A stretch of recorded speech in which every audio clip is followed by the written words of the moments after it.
It was Christmas Eve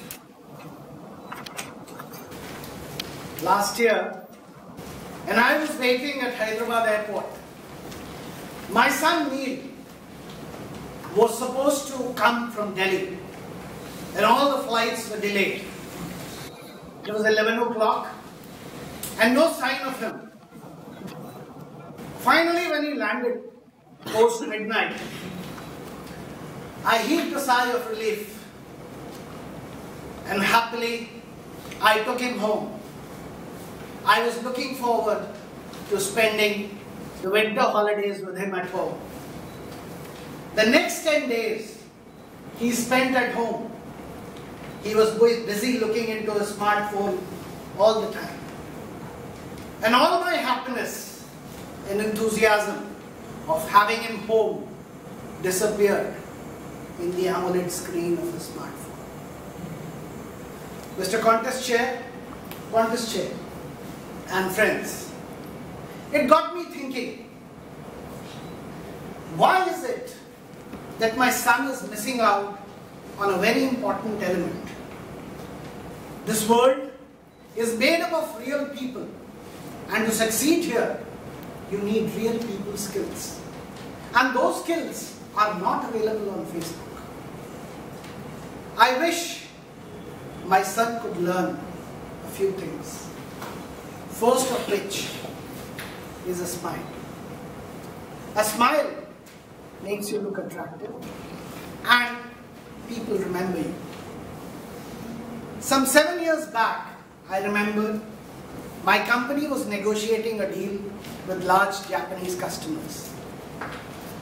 And my CEO asked me to negotiate from our side. The Japanese were very disappointed when they had a look at me. What a junior fellow has been sent to negotiate. I was traveling with them to Delhi from Hyderabad, and that was a sector I used to travel frequently. As we entered the aircraft, when the Japanese entered, there was the normal good morning wish from the, I remember the airline used to be Kingfisher and the ladies used to be in red. Good morning, sir.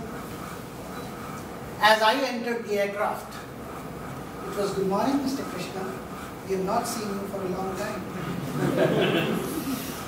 Believe me, the small eyes of the Japanese became quite large enough for me to acquire an aura in them. And they were more than willing to negotiate with me after that. Needless to say, the discussions went well, and I do business with them today also.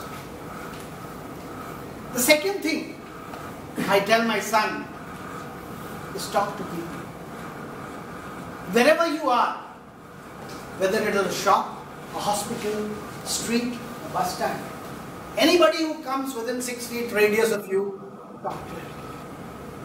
I remember we have a butcher shop where I go every weekend to buy fish, and it is manned by one burly Rahim Bhai. It's a busy shop, and he has several assistants who are all the time busy chopping something. As I enter the shop, I always speak to him. Kaisa dhanda chal raha hai? How's your business, Rahim Bhai? If it is Ramzan, are you fasting, Rahim Bhai? He smiles at me, and in return, I get the freshest fish. One day, as I left his shop on my car, I banged against a motorcycle man. He did not get hurt or fall down for that matter, but suddenly I found myself surrounded by 2-3 motorcycle people, and they stopped their motorbike in front of my car and pulled me out. One look at them and I knew I was in deep trouble. They started pushing me and abusing me, and before things could get out of hand, I saw Rahim Bhai and his cleaver-wielding assistant standing next to me.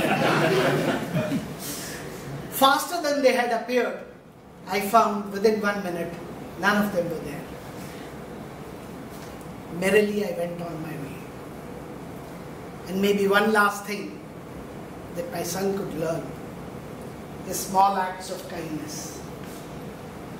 For me, even his not looking at phone for 2 minutes is an act of kindness for me. Some 10 years back, in the year 2000, I had landed in Japan to study. And I was living with an old couple as a paying guest.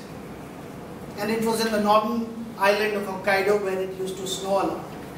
In the winters when it used to snow, the old man Shinagawa-san had a failing eye.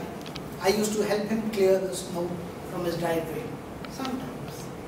They were a very old couple and they appreciated what I did for them. After I finished my study, I came back to India and I took up a new job. Somehow things turned in my industry and there was a downturn. Soon I found myself without a job and none to be found. 6 months I was at home. Winter came. I remembered the old man. I called him up. I said, Shinagawa-san, how are you? How are you managing the snow there? I told him about my job situation. He said, Krishna-san, why don't you go to Delhi and meet Matsutani Chemicals? They have a branch there. Go and meet the director. Apprehensively, I landed up in Delhi and sat in the multinational company's reception, waiting to meet the director. In the next 1 hour, I had a job offer from the Japanese MNC. The director, Osamu Shinagawa, was the son of the old blind old man. And here is my son, who doesn't look up from his phone and answers me in monosyllables. I wish, and I would be the happiest man, the day he finally looks up from his phone and discovers real people around him and finds his own blind old man. Understand?